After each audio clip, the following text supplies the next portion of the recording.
tarde, seja bem-vindo ao consultório do Porto Canal. Já sabe que este é o seu programa de saúde e por isso mesmo convido hoje a ficar connosco durante 50 minutos. Passados 30 anos sobre o aparecimento do VIH-Sida em Portugal, é particularmente importante juntar esforços através de um conjunto alargado de movimentações para que esta data possa constituir um novo e decisivo impulso no controlo desta infecção no nosso país. A campanha VIH-Sida em Portugal 30 anos, refletir e agir, que vai decorrer até 2014, foi apresentada em Lisboa no passado dia 19 de junho na Direção-Geral de Saúde. 30 anos de VIH-Sida em Portugal é então o tema escolhido para esta primeira parte do nosso programa de hoje. Antes disso, relembro-lhe que na segunda parte conto com a sua participação. Já sabe que as perguntas são feitas por si, desse lado, e por isso mesmo convido-o a participar na segunda parte do nosso programa. Hoje sobre implantologia, vou ter comigo o Dr. João Espírito Santo, é médico dentista. Por isso não deixe de participar, sabe que deve ligar o 229538525. Pode também fazê-lo através de SMS para o 683... eu ia dizer o número antigo, 68888, assim é que é, temos uma modalidade nova, deve escrever PC, seguido da sua mensagem, do seu nome e da sua localidade. Vou pedir aqui à menina que me passa o teleponto para não se ir embora, o meu teleponto ainda não acabou. Ela fechou e eu fiquei sem ele, vou-lhe pedir, ela está de boca aberta, vai voltar a abri-lo. Entretanto, vou-lhe relembrar que pode também fazer então a sua questão através do nosso e-mail, como lhe disse, ou através da morada que passa em rodapé. Se quiser escrever-nos uma carta, deve então enviar para a morada do Porto Canal. Ela está em permanência no nosso rodapé durante todo o programa. Não faltam então desculpas para não participar e tirar as suas dúvidas hoje sobre implantologia. Vou ter comigo, mais uma vez, relembro, o Dr. João Espírito Santo, é médico dentista. Bom, vamos então falar de 30 anos desta doença, do VIH-Sida, porque foi em junho de 1983 que foi efetuado o primeiro diagnóstico desta doença. Vamos, passado 30 anos, perceber de que forma é que evoluiu esta doença, os tratamentos. Vamos falar então sobre esta temática e para isso mesmo eu tenho comigo aqui em estúdio o Dr. Ricardo Batista Leite, é médico com formação em infecciologia. Senhor doutor, seja muito bem-vindo ao Porto Canal. Sei que é uma estreia aqui no nosso canal e por isso mesmo seja muito bem-vindo. Muito obrigada por ter vindo com as cores do Porto Canal, veio de gravata azul, é assim mesmo. Muito obrigada, doutor. Doutor, são 30 anos, é de facto uma data importante num dos maiores flagelos da nossa sociedade. Eu sei que em Portugal existem cerca de 42 mil portugueses afetados por este vírus. Antes de entrarmos na questão da comemoração destes 30 anos, vamos tentar perceber, porque eu acho que ainda há alguma dúvida em perceber o que é o VIH e o que é a SIDA. Vamos começar por aí, doutor. Bom, antes de mais começo por agradecer este convite e felicito a Susana e ao Porto Canal até por este programa, que é um serviço de saúde pública que é tão importante. Muito obrigada, doutor. E é um prazer poder estar no vosso canal. Realmente o VIH e a SIDA são coisas muito distintas e muitas vezes não há essa percepção. A infecção por VIH significa que uma pessoa contraiu o vírus. Uma pessoa infectada com o vírus do VIH não significa, o vírus da imunodeficiência humana não significa que tenha SIDA. Apenas tem SIDA se tiver uma doença definidora de SIDA, há uma série delas que podem definir, pneumonias por um agente específico, a tuberculose, por aí fora, ou se a pessoa tiver as defesas, digamos assim, abaixo de um determinado limite. Pode passar-se uma vida inteira sendo seropositivo sem passar a ser doente de SIDA? Em média, as pessoas podem apresentar-se infectados com o vírus durante cerca de 10 anos sem apresentar qualquer sinal ou sintoma. O que é que isto significa? Que durante 10 anos a pessoa está infectada e se não souber e se não se proteger, pode estar a transmitir durante uma década inteira o vírus a outras pessoas. Compreenderá facilmente o que isto significa do ponto de vista de saúde pública. Claro. E daí que uma das grandes bandeiras que tem havido no combate à infecção por VIH tem sido precisamente a detecção precoce da infecção. Qualquer pessoa que tenha um contacto sexual não protegido ou outro comportamento de risco. Como, por exemplo, doutor, podemos aproveitar já para falarmos desses comportamentos de risco, não passam só pelas relações sexuais, obviamente. Não, naturalmente. Agora, a grande maioria das transmissões são por via sexual e qualquer contacto sexual não protegido é o suficiente, basta um para haver a transmissão. Basta um, isso é importante referir. Não, é por isso é que eu digo, muitas vezes havia o estigma de associar apenas os homens que fazem sexo com homens, homossexuais, a prostituição, ou mesmo a troca de seringas, porque também é transmitida através do sangue, mas a verdade é que a transmissão faz-se, aliás, em números absolutos, a maior transmissão é entre heterossexuais, homem e mulher.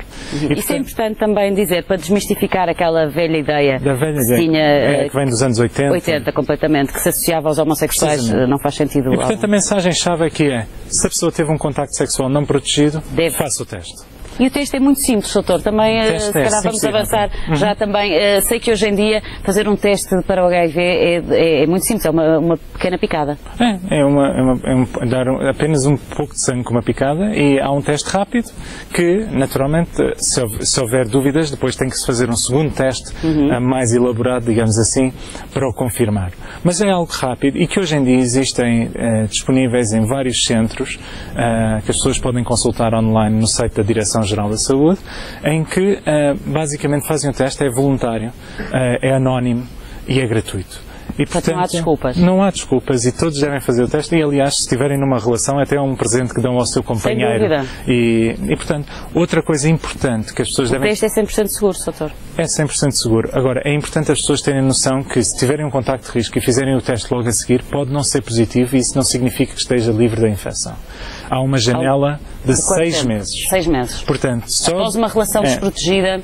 Deve repetir o teste aos 6 meses para ficar totalmente tranquilo. Naturalmente, se tiver dúvidas, deve dirigir-se ao médico de família ou então a um dos centros anónimos de diagnóstico que existem pelo país fora, onde poderão assistir, existem profissionais capacitados para isso. Doutor, o doutor acha que a idade ideal para começar a fazer exames é precisamente quando se começa a atividade sexual ou se tem algum comportamento de risco?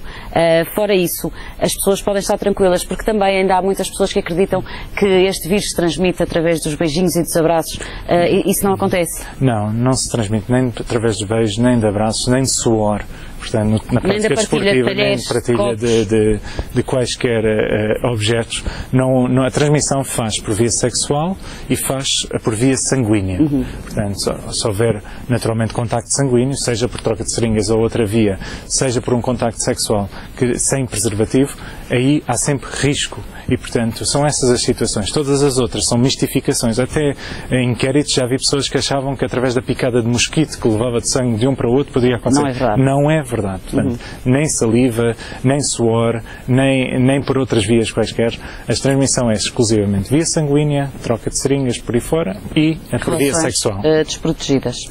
Daí que a utilização do preservativo se apresente como uma ferramenta fundamental de baixo custo e que tem uma proteção quase a 100% na transmissão do vírus.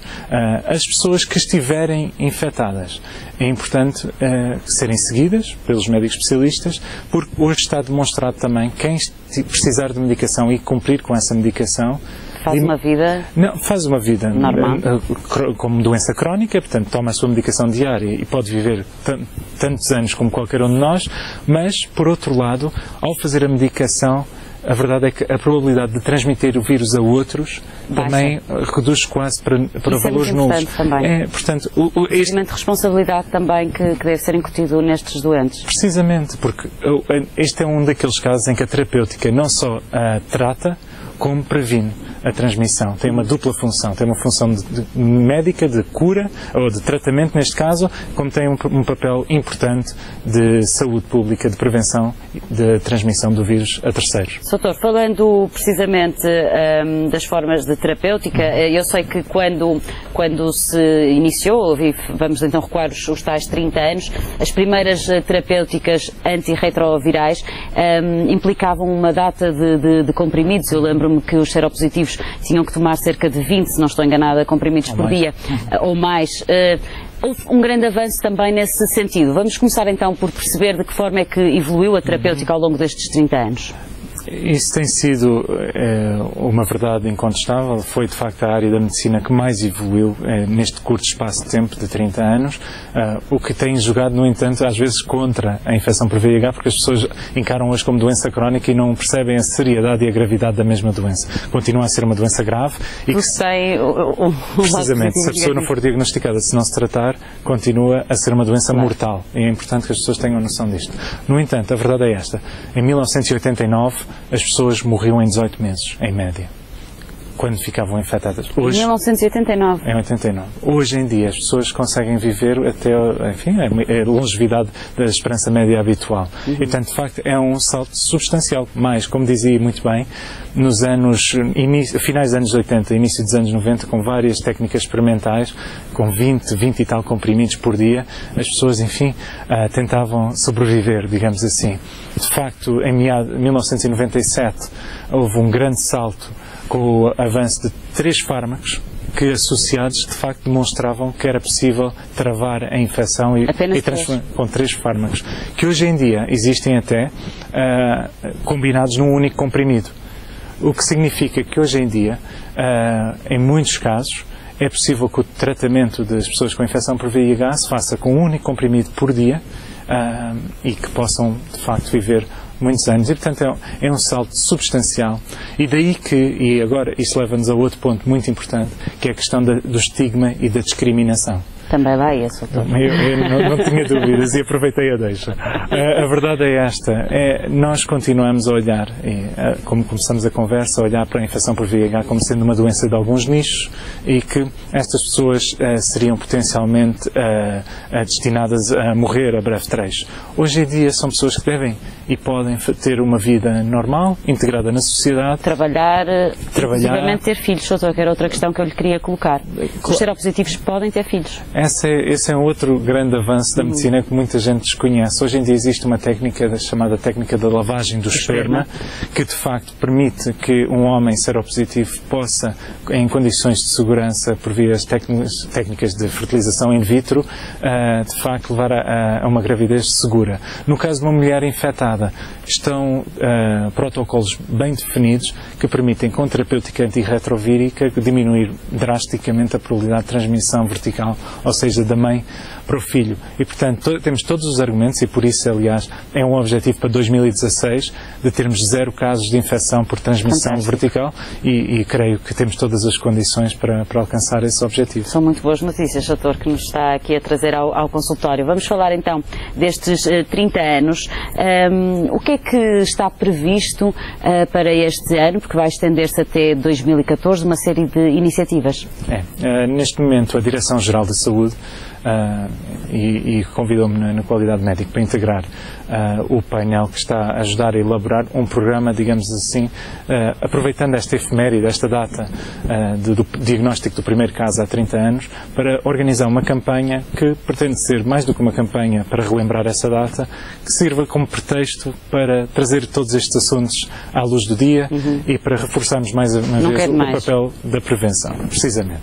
Porque sabemos que nos anos 90 o VIH, por ser uma doença mortal, teve um grande destaque, mas a verdade é que tem sido demonstrado que ao longo dos anos tem diminuído o destaque que tem sido dado, o que tem depois consequências, porque as pessoas deixam de se proteger. E principalmente os jovens, porque já não se recordam dos anos 80 nem dos anos 90. Com certeza. E se calhar banalizam um pouco esta doença. O vosso trabalho também é muito feito perto da população mais jovem. Sim, no âmbito da estrutura que está organizada, existem uma série de organizações não governamentais que trabalham no terreno, junto das populações mais vulneráveis e junto dos mais jovens e que têm um papel importante, de facto, em incutir este espírito. Mas, naturalmente, isto não substitui que todos aqueles que estão fora, particularmente a nível das escolas, tenham um papel ativo.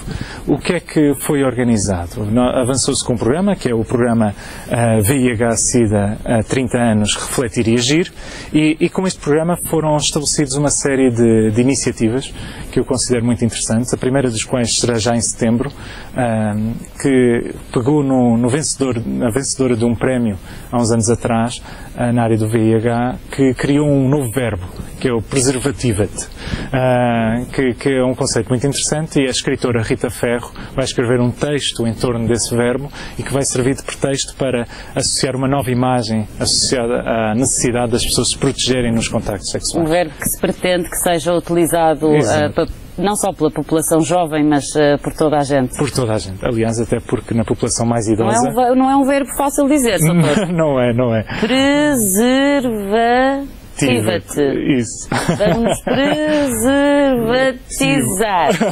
Não é fácil, mas eu acho que sim, acho que é uma boa palavra para introduzir no nosso vocabulário. Eu acho que sim. E aliás, como diziam, levantou uma questão muito importante, que é, na população mais idosa existem cada vez mais casos de transmissão de VIH. Porque desconheciam, se calhar. Desconheciam e, portanto, voltam a ter hoje em dia uma vida sexual ativa, fruto da tecnologia médica que está disponível, claro. Permite essa longevidade, ainda bem, mas que o façam de uma forma saudável, protegendo-se também, não se esquecendo que as doenças são para todos e não apenas para os mais jovens. Isto talvez seja a mensagem mais importante, Sr. Doutor, eu acho, no meio disto tudo, é que é para a população em geral, não excluindo ninguém, como o Sr. Doutor estava a dizer e muito bem, eu acho que isto é a mensagem que deve ficar lá para casa. Isto é uma doença que pode atingir qualquer um de nós. Qualquer um.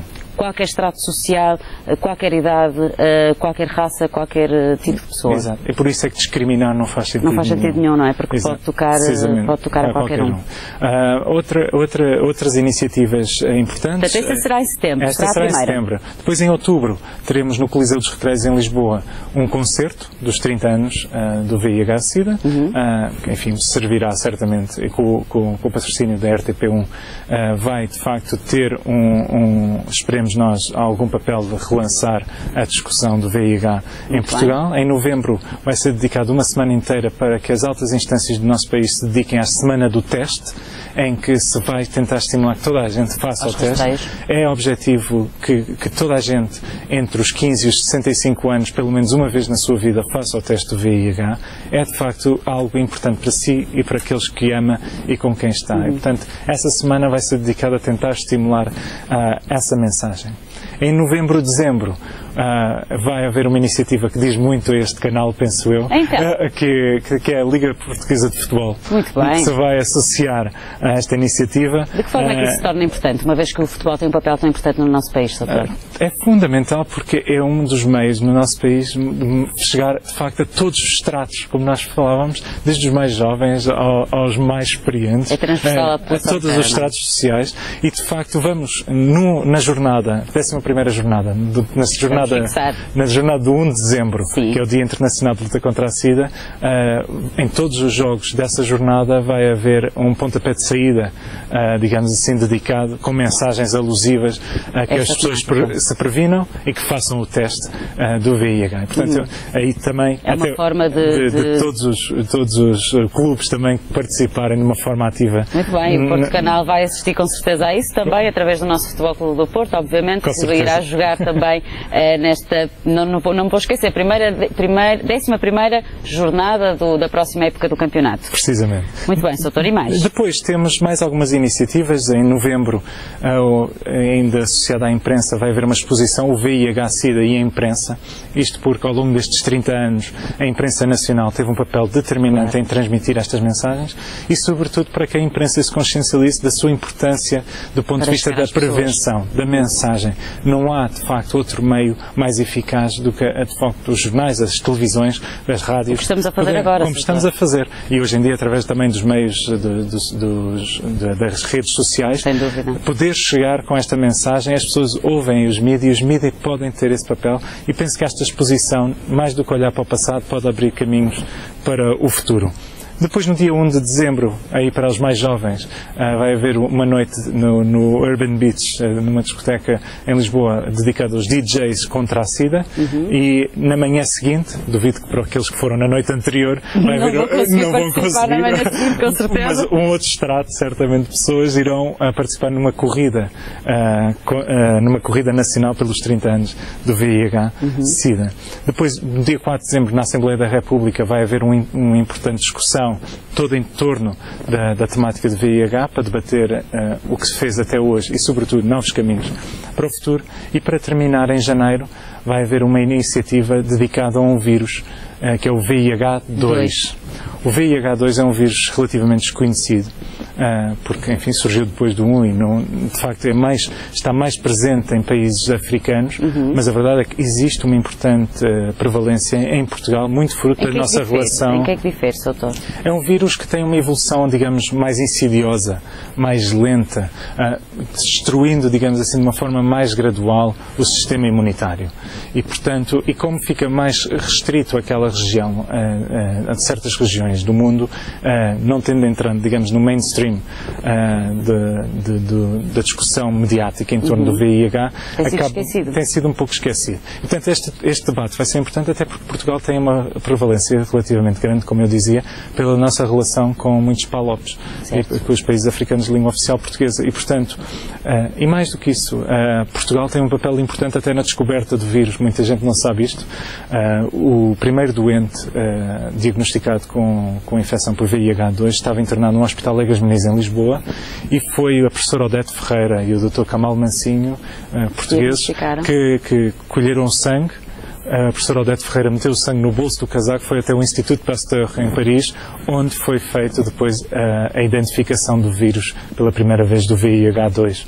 E, portanto, vê-se o papel tão próximo que Portugal tem na história da própria descoberta do VIH. E, portanto, também por isso devemos aproveitar isso para estar na vanguarda da discussão e lançar a discussão, neste caso, sobre o VIH-2 em janeiro próximo. Muito bem, doutor, muito obrigada pela sua presença aqui, pelas palavras que nos deixou. Vou-lhe pedir para fechar que deixe então uma mensagem aos telespectadores do Porto Canal relativamente ao VIH-Sida. O que é que lhe parece mais importante deixar como mensagem final? Bom, agradecendo o convite para estar aqui, deixo a mensagem, sobretudo, que as pessoas façam o teste, que saibam o seu estado, tomem conta da sua própria vida, tenham estilos de vida saudáveis e, se tiverem relações sexuais, de facto se protejam, utilizem o preservativo, sempre. Uma única vez, sem preservativo, é o suficiente para contrair a infecção por VIH. Para aqueles que, por outras vias, ainda utilizam drogas por via endovenosas, existem hoje trocas de seringas, nunca utilizem as seringas de terceiros. E, portanto, se tivermos estes cuidados, temos todas as condições para prevenir a transmissão do vírus. Aqueles que, de facto, sabem que têm VIH, aconselho-os a que se dirijam aos médicos, aos cuidados de saúde, e que se tratem, porque isso é a garantia de terem uma vida longa e saudável e ativa na sociedade. E, portanto, eu penso que estas são mensagens que todos podem levar para casa para todos juntos combatermos a infecção por VIH-Sida em Portugal. Sem dúvida. Dr. Ricardo Batista Leite, foi um prazer recebê-lo aqui no consultório. Muito obrigada por ter estado connosco. O gosto foi meu, obrigado. São então os 30 anos em Portugal do VIH-Sida. É desta forma que fechamos a primeira parte. Relembro-lhe que na segunda parte, depois do intervalo, vou ter comigo o Dr. João Espírito Santo, é médico dentista e vai estar aqui para responder às suas dúvidas. Até já.